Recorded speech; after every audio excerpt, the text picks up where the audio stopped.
I want to go right now to another guest to join you. From Tucson, Arizona, Democrat Adelita Grijalva of Arizona won a special election 2 weeks ago in Arizona's 7th Congressional District. She'll replace her late father, former Congressmember Ro Khanna, in Congress. After she's sworn in, Grijalva is expected to become the 218th vote needed to force the Justice Department to release more of its files on the convicted sex offender Jeffrey Epstein. On Tuesday, CNN's Manu Raju questioned House Speaker Mike Johnson about why she hasn't been sworn in. Earlier this year, you swore in 2 Republican members during a pro forma session. So why not swear in Adelita Grijalva, who was elected 2 weeks ago during a pro forma session? Does it have to do with her 218th signature on the discharge petition, the Epstein discharge? No, it has nothing to do with that at all. We will swear her in when everybody gets back. It's a ceremonial duty. Look, we'll schedule it, I guess, as soon as she wants. As soon as she wants. So why don't we ask her, when does she want to be sworn in? We go now to Tucson to speak with Adelita Grijalva, the Congressmember-elect from Arizona. Well, you heard the House Speaker. What's the issue? Yesterday would have been a good day to get sworn in. Last week, when I was on the House floor, would have been a great time to get sworn in. The issue is that Speaker Johnson is just refusing to acknowledge the fact that I am waiting in the wings to get sworn in. Arizonans need a voice in Congress, and I want to be able to advocate for the community here. He has this speaker set a precedent in the last 3 specials to swear people in under 24 hours from the time of their election. And now we're working on day 14 that I've been duly elected and ready to work. So you've said that the first thing you're going to do is sign the discharge petition around the Epstein files. Can you explain what that is and why this is important to you? Yeah. So much of the push during the presidential race had to do with transparency and we needed to get these Epstein files out. And then as soon as this administration is in office, all of a sudden there's nothing to see here. And the American people want to know what is in those files, who's implicated, and the victims need an opportunity for justice and a voice. And they will be at the Capitol today, many of the victims talking about why it's important for them to be able to be seen and those that perpetrated crimes to have consequences. And Representative-elect, in this period when you're essentially in limbo here as a result of Johnson's decision, what have you been able to do to represent your constituents? I can't represent my constituents. I am an elect. I have no budget, no office, no staff. I have been as active as I can be in accepting offers to speak on the issue. I have supported my colleagues, our Hispanic chamber, our mayors from 8 mayors from this community have all communicated to Speaker Johnson, swear her in. I was in DC ready to be sworn in.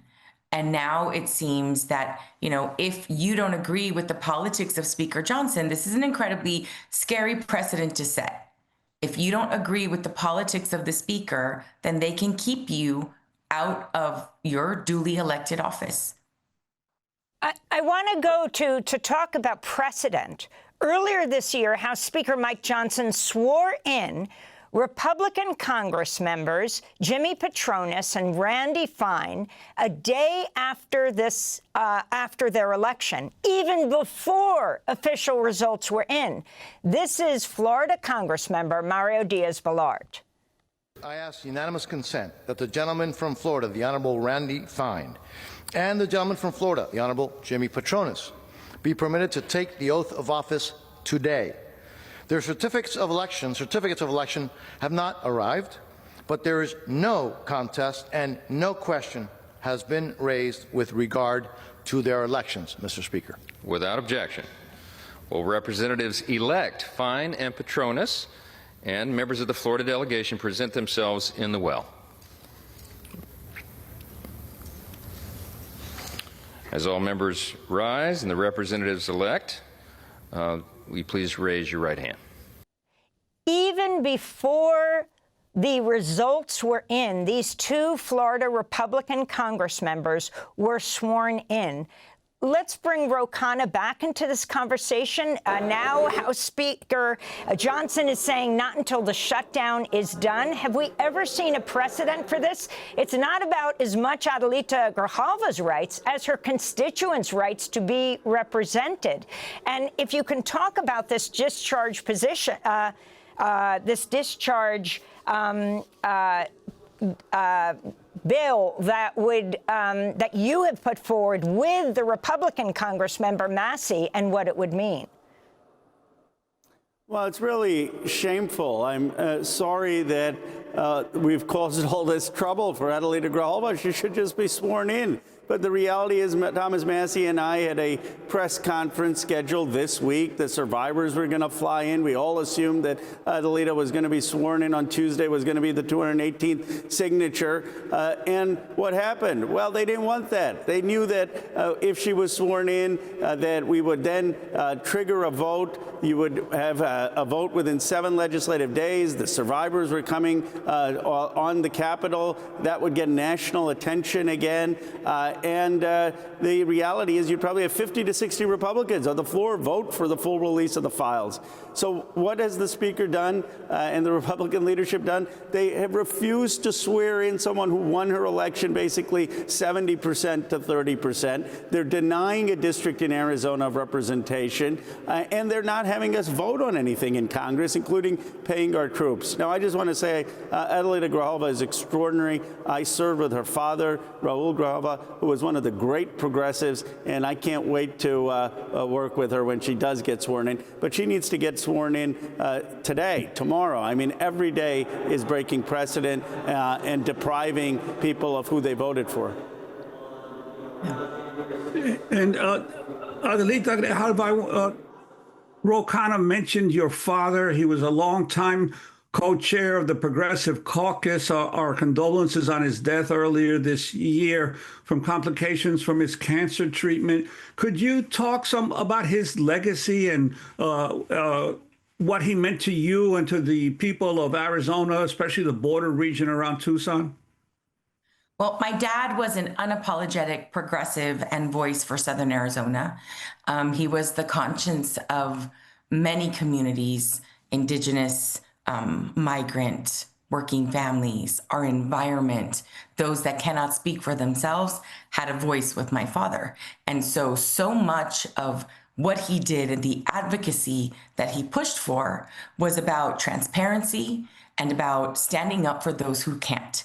And so we cannot, this administration is just ignoring the will of the people in general, sending in troops into communities that are not asking for the assistance, just completely trampling our rights. And this is something, this oath is incredibly important. And it's important for the community here to be able to have a voice. It's also important for me to be able to hire staff and open a constituent office. So the question was, what are you doing? The frustration is, I can't do my job until Johnson does his job.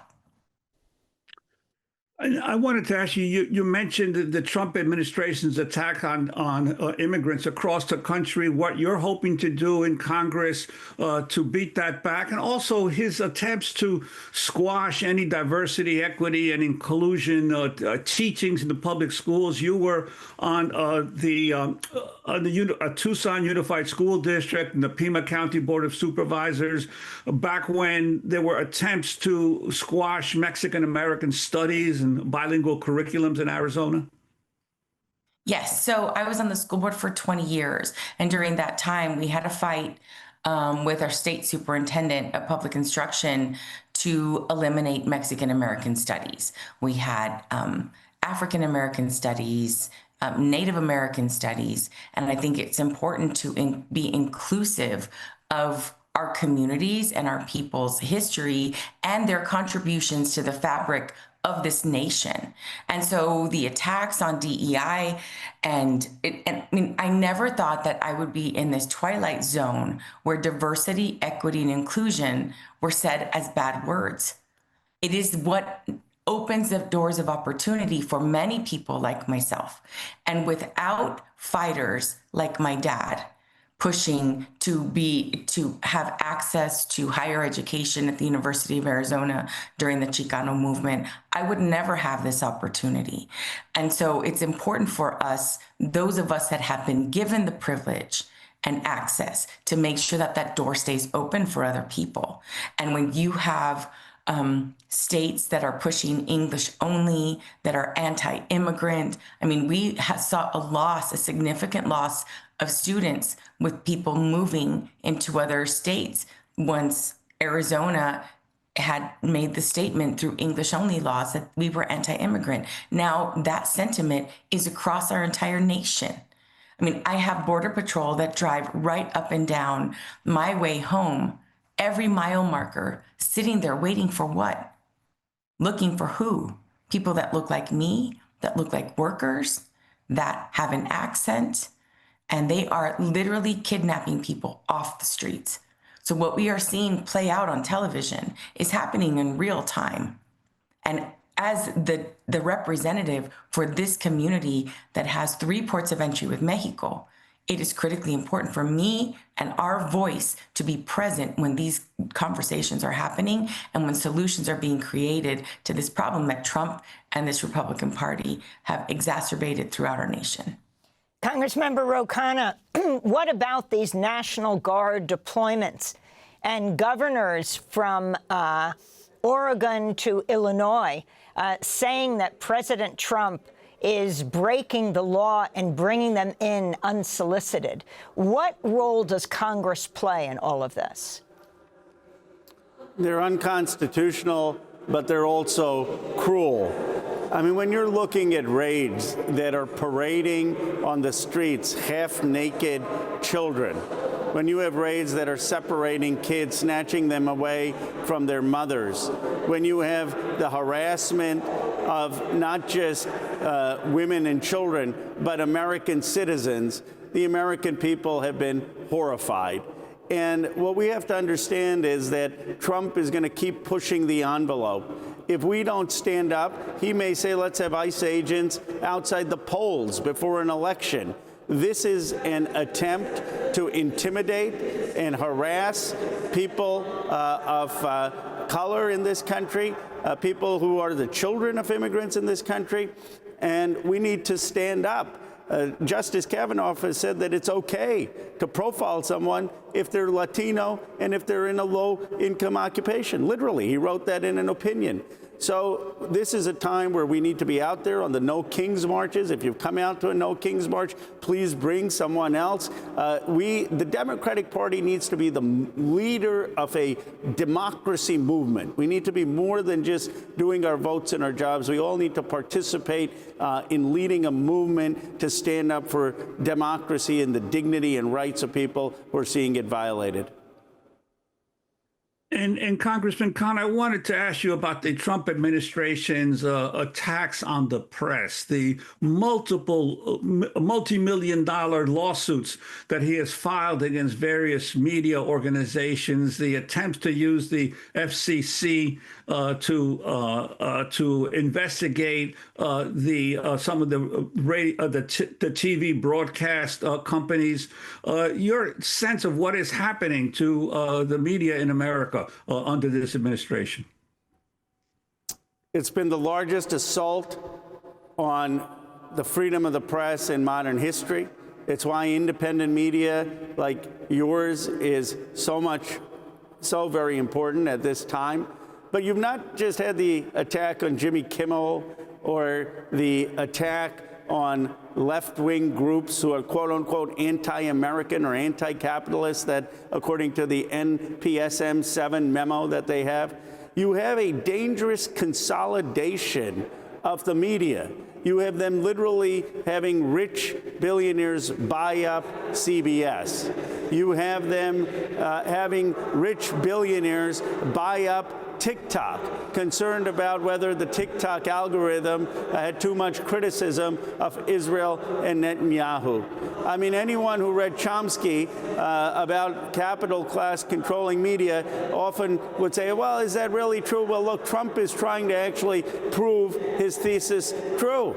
And it should be chilling to all Americans in terms of the corporate consolidation of the media to suppress viewpoints critical of our own government or foreign powers in the world. We all need to be standing up and speaking out for freedom of speech and freedom of the press. Democratic Congressmember Ro Khanna, I want to thank you for being with us on Capitol Hill from Silicon Valley in California. And we want to thank Congressmember-elect Adelita Grijalva of Arizona. She won a special election last month, but has yet to be sworn in.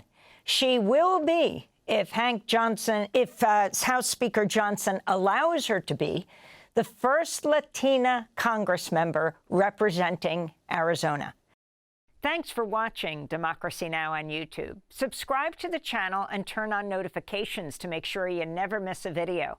And for more of our audience-supported journalism, go to democracynow.org, where you can download our news app, sign up for our newsletter, subscribe to the daily podcast, and so much more.